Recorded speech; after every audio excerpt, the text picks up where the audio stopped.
Hello. Okay, there he is. There it is. There's our opening shot right there. Hi, good morning, everybody. Look at Julie on here. Julie must got Monday off.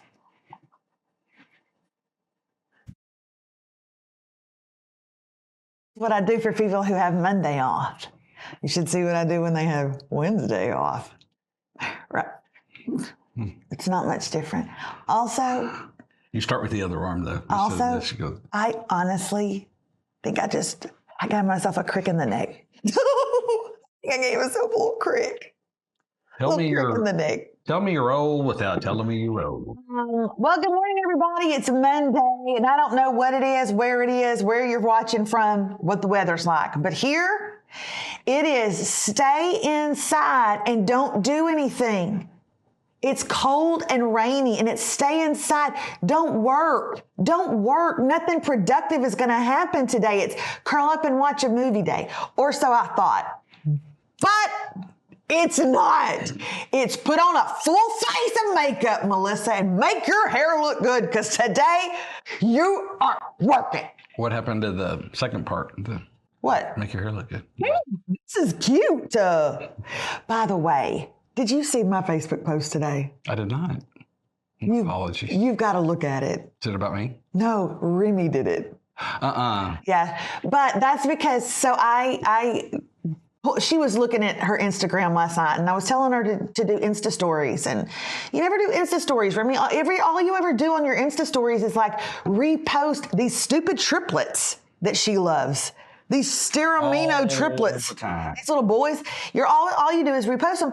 And I said, get on there and actually do something. And I said, you just think it's so difficult. It's not. And I pulled up her Insta story and I did something stupid, and she deleted it instantly. She goes, how would you like it if I pulled up your social media and I just put something on there that you didn't know about?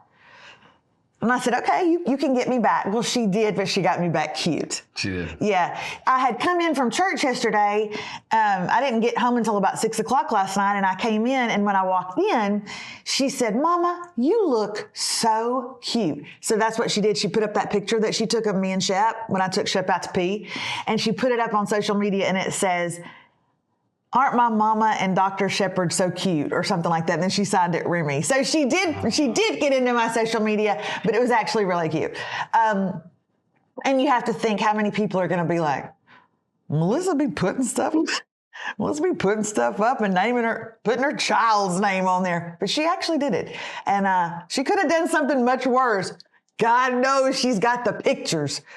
The pictures to back it up. She has taken some really awful pictures of me. But I thought it was sweet. So about those triplets, who are they exactly? Because that's the only reason I even know the name, actually I couldn't even tell you the name. I just know the triplets, is that she posts them. But I mean. But they have 75 million followers on social media because they're three triplets, and apparently girls think they're cute and they're really funny. No, nothing else about them. Because it looks like Remi finds the absolutely most unentertaining, boring things of theirs, and that's what she posts. Because they're shows how old we are. She's like, we get a McDonald's French fry. And David and I are like this. That's just our age. Well, sometimes they're just like sitting places, and they're not even looking like they're like this. They're like, it's like, why would you post that picture? But even more, why would she share that picture? Right. Well, speaking of age, if you are in David and I's age bracket, maybe even just a touch younger, then it just must have crushed you to hear about Matthew Perry this weekend. And I did not want to, I would be remiss if we did not mention that, because first of all, he was everybody's best friend, wasn't he? I mean, in that show. And what show? What show was that? Friends. Oh, Friends. In case anybody didn't know. I said Friends, and I wanted you to be like, yeah, no, we had him on, but what was the show? I was, but I'm hearing things. Totally so sad about him. I'm heartbroken. That was so sad. Oh, I'm dead. It's so sad. I don't know why I feel it is important to tell y'all that Ross was my favorite friend. I just really need to make sure that y'all know Ross is my favorite friend. Out of the 6 of them, it's Ross, 100%. When Ross goes, I'm going to feel like y'all. But I think that the reason why we still feel so sad about Matthew Perry was because we know about his life. And we know about his life because he was brave enough to share about his life. And that book that just came out, not even a year before he's passed, and just told the horror of what his life was and how terrible. He just had these interpersonal demons, that goodness gracious, David, so many that are either in the spotlight or are funny will sometimes have. And it just breaks my heart. Well, I think it's kind of twofold, especially on the funny side. Mm-hmm. A lot of times funny people are funny because they have practiced that so long as a defense mechanism, mm-hmm. and that's why they're funnier than other people. And those defense mechanisms are generally because of some kind of pain or trauma or something to that. Trying to deflect. But I think too, I think you can see that sometimes with actors. I think there's something else to be said when you live your life living other characters, other people, mm-hmm. that sometimes you don't really know who you are, and you spend time doing that. But then also just with success, it's so difficult. You see it so many times difficult when people hit this pinnacle, when they've hit this massive goal and this massive success. And then what? Right. And then what? I thought that was going to fill that hole. I thought that was going to make me feel accomplished or whatever. Or even if you feel great during that moment, when you come down, because everything has a cycle, mm-hmm. then you feel everything is a fail. Unless you really learn how to process that. But a lot of people are in the chat right now saying that they did not know that Keith Morrison was his stepfather, and his mother ended up marrying Keith Morrison. Very interesting. How would you like to spend Christmas with Keith Morrison? This gift is from your mom and I, or is it? Anyway, what a great character. But you know what he said? He said, "I know I'm going to be remembered for friends. And that's okay. That's fine. But in reality, I wish that I would be remembered for friends second. And I wish that first I would be remembered for how I helped people cure a disease that sometimes I could not even cure for myself." Because he created a rehabilitation center for men. People always came up to him and needed his help in their rehab process. And here he was relapsing all the time. But he said, "I have helped so many people. I've seen them be successful even when I couldn't be." I hope that's what I'm remembered for first, and then that second. Yeah. So. And I really hope with that, I know they haven't said anything officially yet. I really hope. Oh, I hope. I know what you're going to say, and I hope. That no substances or alcohol, that nothing had anything to do with it. Yeah. That it was just it could have been a heart attack, a stroke. But did you see where the LA County coroner has said that his results will be deferred? Will be deferred. I don't know what that meant, but he has done that. They've done the autopsy, and he won't come out and say anything just yet. And that's concerning to me. So they did say it was a cardiac arrest, but the question is, were there drugs in his system? I could live the rest of my life without knowing the answer to that. Do you know what I mean? Like, I don't need to know. We will. Lord knows in this day and age, we will. I don't need to know. I'm just going to go with cardiac arrest. And well, I just wouldn't. I wouldn't want it to lessen the good that he has done. Right. Because like you said, because he was brave enough to share, he has helped a lot of people. And no matter how his end came to a life, that doesn't change, mm-hmm. And I surely hope it doesn't change the people that he's helped, like that doesn't affect them in some way. But Yeah. Okay, well, moving on. Friday, after we were done here, I immediately, I don't typically do this on Fridays. Sometimes I will. I'll use Fridays as a chance to go check on my parents. I normally don't see them during the week. I'll text them, of course, but I go and check on them on Fridays. But now they've got a cleaning lady that comes on Friday morning, and so my mom don't like me to be there because I guess I just make a mess wherever I go. So anyway, but I went on Friday. We finished up here, and I told David, I said, I want to go check on my parents. And then I took them some of that creamy chicken noodle soup. And I'm so glad I did because they were both really, really sick, and I did not know it. And they just both had what my mother calls the crud. They had the crud. So I walked in, and I'm gonna ask you something. I get to their house. No one's in the kitchen. The lights are off. No one's down the hall. I look in my dad's office. Nobody's there. So I think to myself, either no one is home or they're just both back in their bedroom.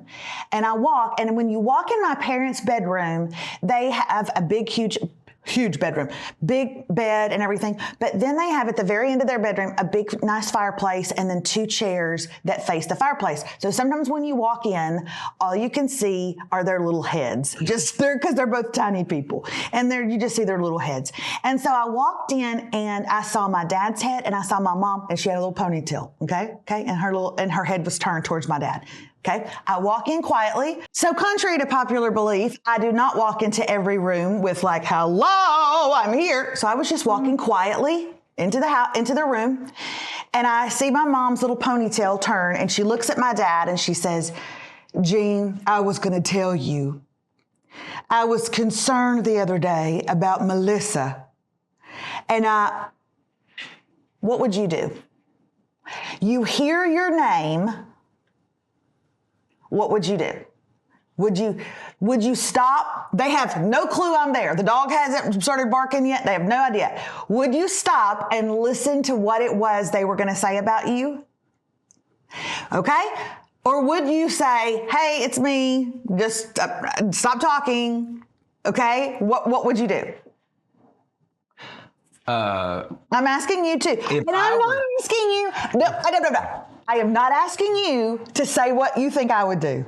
If I was the one in the chair, I would hope that you would say, "Hey, speaking of Melissa, I'm right here." You know, something, and probably most good people would do that. Probably, I don't know. I would absolutely stop and listen. I would be like, I'd be like mid step and go. Everybody, single person in the chat is saying stop and listen. Every single solitary person. But I'm going to tell y'all what, I didn't. What? And here's why. Because I wanted to check on them. I had missed them. I hadn't seen them all week long. And I knew that whatever was said was not going to be good. Because it was coming from my mother. So it was going to go downhill. So it was going to go downhill. And I had a choice that quickly. We have a choice that quickly, you guys. If I listen to it and it's rude, then my moment with them is gone. I'm going to be pissed. I'm going to be really pissed off. And then I know myself well enough to know, and I'm not going to be able to not say anything. Then they're going to know I stood there and listened. So then it's going to be a bigger deal. Oh yeah. Well, if something was said and if it was bad, you would have done one of 2 things. If it was bad, you would have said, well, I'm sorry you feel that way, blah, blah, blah, blah, and either got into an argument or whatever. Right. If it was really, really bad, you would have said nothing and walked out. And then there would have been radio silence for days with my mom asking why. And when I finally told her, she would have said, oh, so you stood at our door and eavesdropped on us. And then it would have just been, So I made a mental health choice that quickly. Look at you. Now, here's the other question. What if it was your daddy? If your daddy was saying something? I would have stopped and listened. You don't like the she went. I would have stopped and listened because it would have been like this. And then I talked to Melissa the other day, and she's just as sweet as she has ever been. Ain't she funny? But here's what I did. I said, hey, ho. Stop talking because I'm here, and I don't want y'all to think I'm eavesdropping on anything. And That quickly, my mother went just like this. She went, well, now, isn't that weird? Isn't that just coincidental? I was just talking about you, Melissa. She's talking like this. She's talking like this. And my dad goes, well, this is exactly what my dad said. Well, baby, it wouldn't have been anything bad. I can assure you that. And I went just like this to him. I had my glasses on and I went, huh? And he said, I wouldn't have allowed it. I said, what now? Yeah. So my mom said, I'll tell you what I was going to say. What I was going to say is that I felt I had to ask you the other day. Last Sunday at my birthday lunch, you were sitting down at the end of the table with Jeremy and Janet and Sage and Cade. Now, Sage and Cade, that's their daughter and her boyfriend. And I had to ask you, Melissa, if you said anything inappropriate. And you assured me that you didn't. And I was just going to tell your daddy that you had assured me you didn't. And I felt good about that. Said anything inappropriate at the lunch? At the lunch. Yeah. She asked me that the other day. She asked me that. So she's going to tell my dad that she had asked me that and I had really squelched her fears. Was it? She was going to say, this is exactly what my mother was going to say. I'll ask Jesus when I get to heaven and he will look at me and wink because he'll know I'm right. She was going to say this, Jean, I had to ask Melissa, I was concerned the other day, and I had to ask her if she said anything inappropriate at the table with Jeremy and Janet, with Sage and Cade there. And it's sad to me that she's 50 and we're having to ask this, Jean. My dad would have said, well, then don't ask it. She doesn't turn 50. Then don't ask it. And she's not 50 yet. She don't like it when you say that. Then don't ask it. Because you know what? She's a grown woman. And she has friends everywhere we go. So that's what my dad would have said. But I stopped it and I thought y'all would be happy for me. My mom and dad really aren't feeling good. And they do have the crud. And I know this because of this story right here. Did you see them yesterday?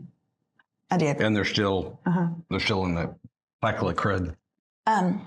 We had talked about aliens. So my mom's laying in her chair and she keeps falling asleep on her chair like this. Like after that whole, oh, Melissa, it wasn't going to be anything bad. I was just asking if you had been inappropriate and you assured me that you hadn't. She'd fall asleep. My dad and I would talk for a little while and then occasionally my mom would lift her head and say one thing and then she'd fall back asleep. We get into the story of the live that we had done here on the Radke Show on Friday, and I share with them about the apparent wackos that I entertain each morning that all believe in aliens. You bunch of psychotic, ne'er-do-well wackos. I think most that people, I've now throw you into that. I think most people, and I may be wrong, I think most people were more in my category, that it wouldn't be so surprising. I don't know if we had a lot of surprise. I don't feel like we had a lot of people saying, I have seen them and I have been probed. I don't feel a lot of people went down that path. My dad and I are talking about it, and my dad says, well, Melissa, I think that there probably are because in Ezekiel, he's kind of talking slow. He doesn't feel good. In Ezekiel talks about looking up in the sky and seeing a huge wheel coming down from heaven on fire. Now, do you really think that was a wheel? And I said, so let me get this straight. Ezekiel, who at the time just walked everywhere in sandals, is looking up to the sky where aliens have perfected the wheel already. In fact, they've made it so big it can float and it can catch on fire. And he's like, I'm just telling you what I think. He goes like this, I'm not going to speak for your mom. I don't know what she thinks. I kid you not. She went just like this. I'll tell you this. I started to believe in the existence of aliens 5 or 6 years ago. Okay. And I went like this. And my dad went just like this. He went, my God, what happened 5 or 6 years ago?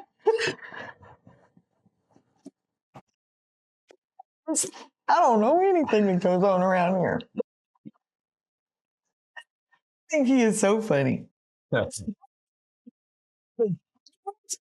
Jeremy did text me back, and he said, first of all, you're a dork. And then he wrote, but to answer your question, due to the vastness and the magnitude of God, I believe there is a possibility. That's all he said.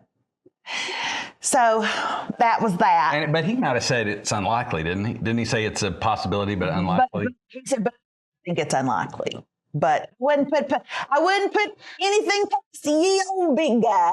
You know what we're saying? Hold on, we got to do a camera cleanse.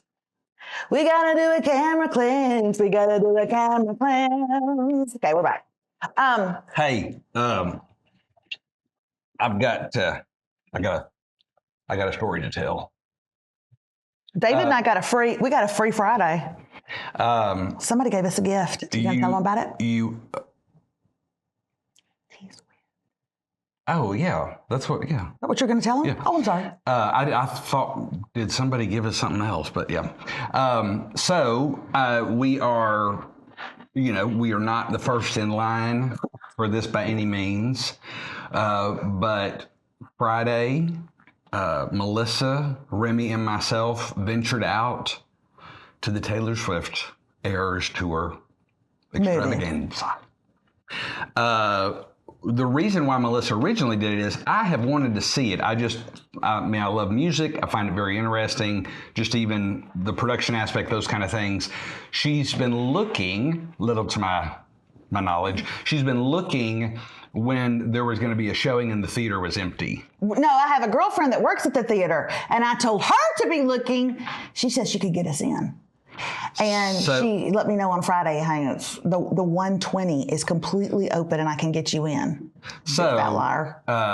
We went. By the time we got there, there were five other people there, but it was very enjoyable. There was like three of them were on the front. Who would want to sit on the front row, and then some more were back here. But so it was okay for us to sing and our lungs. But I have to say, I would not by any means call myself a Swiftie. But that was an incredible concert. I mean, she for 2 hours and 45 minutes just went nonstop. I mean, I don't even know how many wardrobe changes and how many songs it was really The reason that we wanted to bring it up this morning, because we know that our audience is not a lot of Swifties. Maybe your kids are, but maybe a lot of y'all are not. And so some of you definitely are.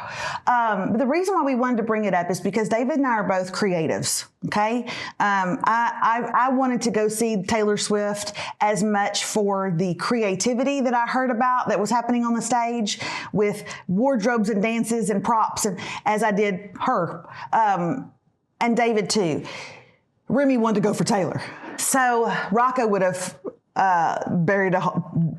run himself over with a car if we'd made him go.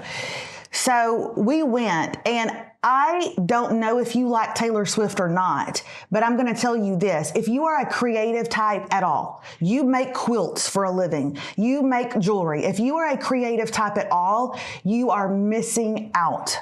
That will inspire you.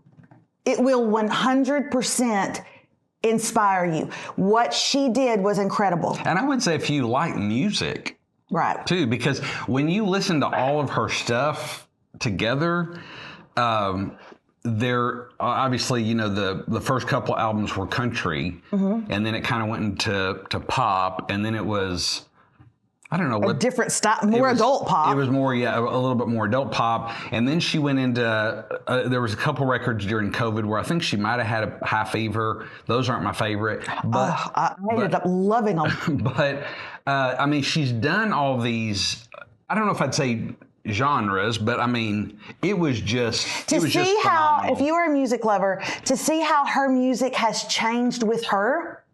She's kept her music so true to who she is. And at the end of the credits, you'll see every single song that was performed and who wrote it. And it's either her by herself or her with two other people. I mean, she is and then she's playing the piano, and then they bring out a different piano, and then she's playing the guitar, and then she's doing an entire acoustic set by herself. I mean, this child, it's not a child anymore, but she is so talented. And David, who I bet you David could have named us 3 Taylor Swift songs before we got there, walked out and said, I think that has to be one of the greatest songwriters of our time. Melissa, that has to be one of the greatest of our time. That she's saying things in lyrics that we never would have picked up on. And it's really remarkable. So, well, and I think especially in pop music, if you enjoy, one of the reasons why I enjoy country music, I listen to every single thing, but one of the reasons I enjoy country music is the writing. The writing is superior. I mean, there's no question. I know y'all are thinking that's crazy for country music, but we love country music. So many pop songs, it's just, is there a good beat? What's the loop? Maybe where the breakdown is or something like that. It's like these little elements. But if you really step back and listen to the words, they are utter nonsense. They make no sense at all, or it's just so, I don't know, trite or whatever, but it's all about the music and the production and those kind of things. And it's great. I'm not saying it's not great, but as far as songwriting, man, it's just, it's unreal. And I'll say this, I mean, there are some people in pop, like Ryan Feder, he's on a whole different level. One Republic. Maybe nobody knows who that is.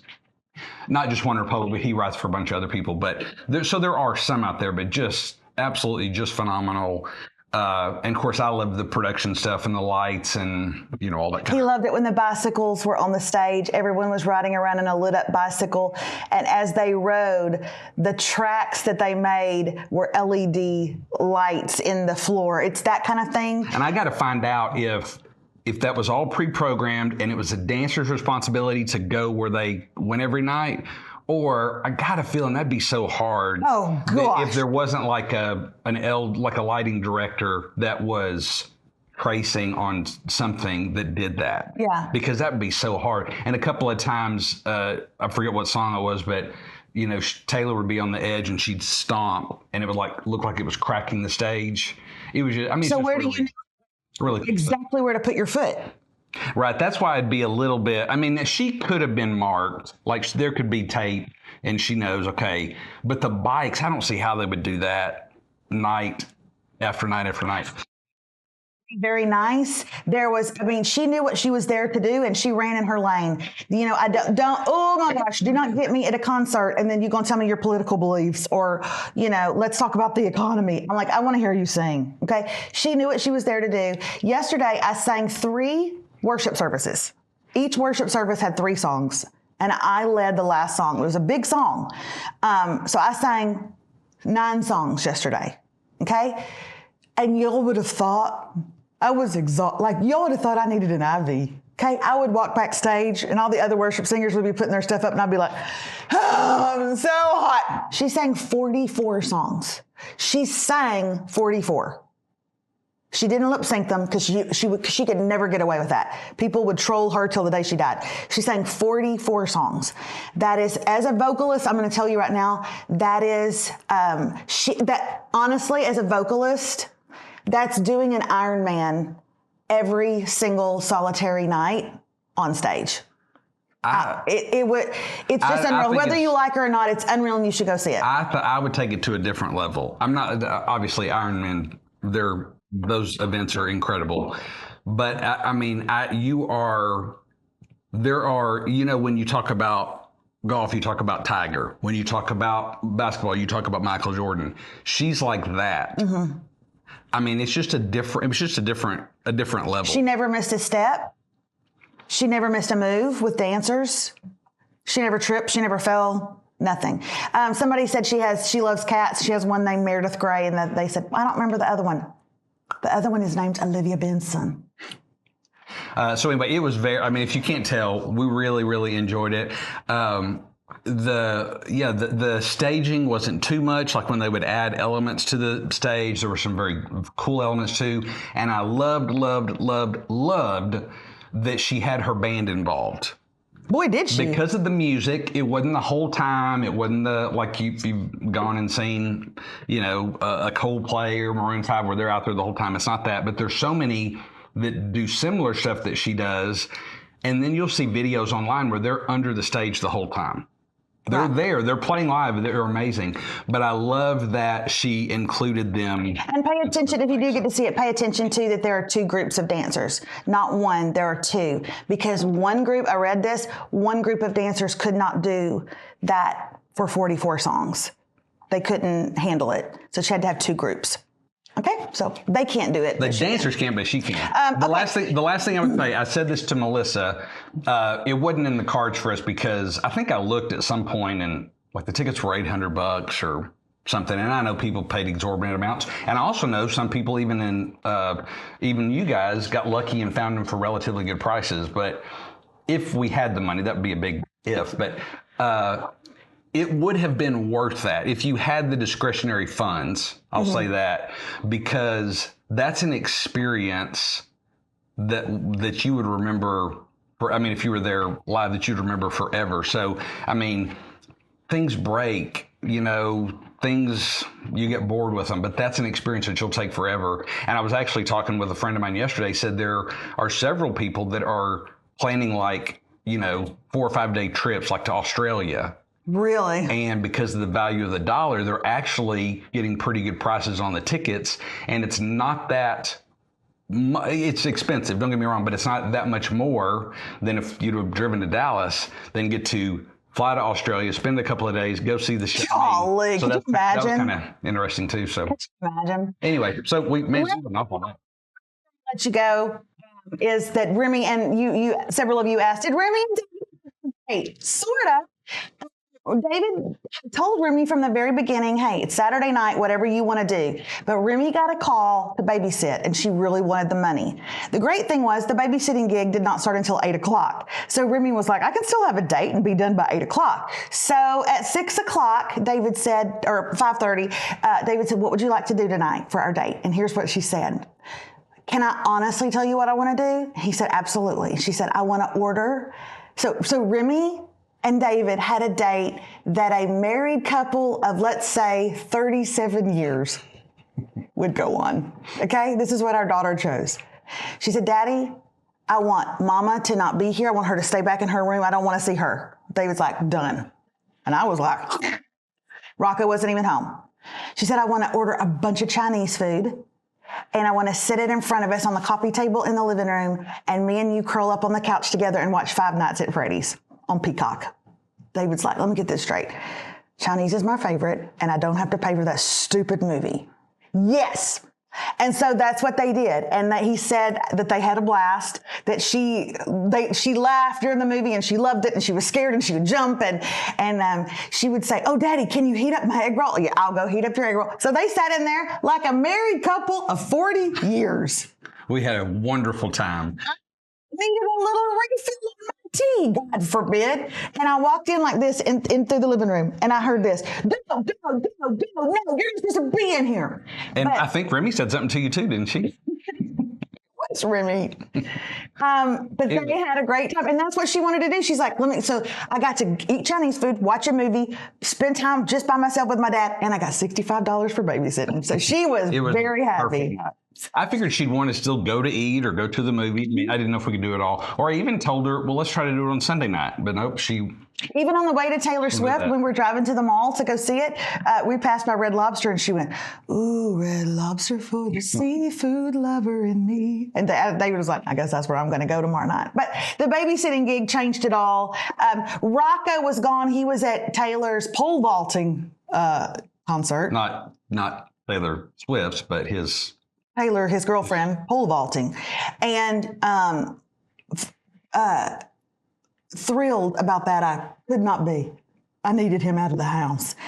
I feel like the longer his hair grows, so does his ego. And then I stayed in my room and watched a Netflix movie. So it was a really great night. But that's about it. I hope you guys had a wonderful weekend as well. Why do y'all keep showing up for a show where we just talk about ourselves? Well, we love it. Okay. Hey, let me tell you a couple of things. Remember, every Wednesday, we do We're Here For You Wednesday. So email your questions. There's a link in the description. Email your questions to Melissa at melissaradke.com. It doesn't matter if they're funny, if they're serious, if they're, something about us, whatever it is. We want to answer your questions on Wednesdays. Thursday is Thursday Things. So if you have something you're loving, you can't live without, think would be a great holiday present maybe, email that in, let us know. And then Friday is Pop Culture, where we want to know about your books, your movies, your television shows, podcasts, all that kind of good stuff. So get down in the description there, click on that, email us, let us know. Continue to show up every day. We love you guys so much. Thank you for all the comments. Thank you for continuing to sharing and growing this little show of ours. But the best part of the day. Well, I wouldn't go crazy. It's the golden moment. I wouldn't say best part of the day. Best part of the day would be breakfast tacos. A moderate part. Here's a moderate chink in your armor. Okay, bye. See you. Hi, and welcome to the golden moment. We're finishing up today on just, well, to be honest, people we don't want to be around. Like the holidays are quickly coming, and there are just some people we don't want to be around, and one of them is people that try to control you. It seems simple, I know, but sometimes it can happen in the most smallest and most manipulative of ways. Watch out for that. Be aware of that. Those are called itty bitty tiny red flags. And if they try to control you, run. Run the other way. Nobody needs that in their life. And I love you, and I'll see you tomorrow.